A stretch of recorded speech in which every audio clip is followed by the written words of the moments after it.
Welcome to Kenton's videos. Enjoy the video. In this video, I will explain how to play Gran Turismo 7 on VR2. First, connect your PlayStation VR2 headset to your PlayStation 5 console with the provided USB-C cable. Power on both your console and the VR2 headset, then simply follow the initial setup prompts. Remember, you will use either a dual sense controller or a racing wheel for gameplay, as the VR2 sense controllers are not compatible with Gran Turismo 7. Once set up, Gran Turismo 7 offers unparalleled immersion.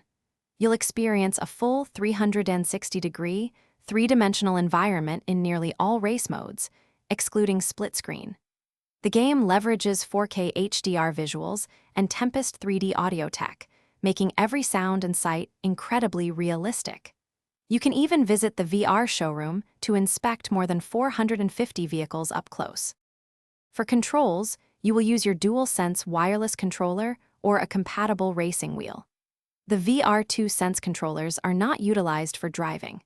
To optimize your view, you can reset your in-game camera position by simply holding the Options button. Additionally, customize your headset's vibration feedback for collisions and impacts within the game's controller settings for enhanced realism. To achieve the best experience, fine-tune your in-game seating position and field of view to avoid feeling like a giant or child in the car.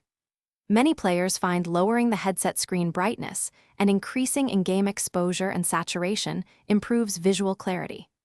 Also, try to keep your head facing forward when entering or exiting races to help maintain proper camera alignment. Thanks for watching. Consider subscribing if we helped you.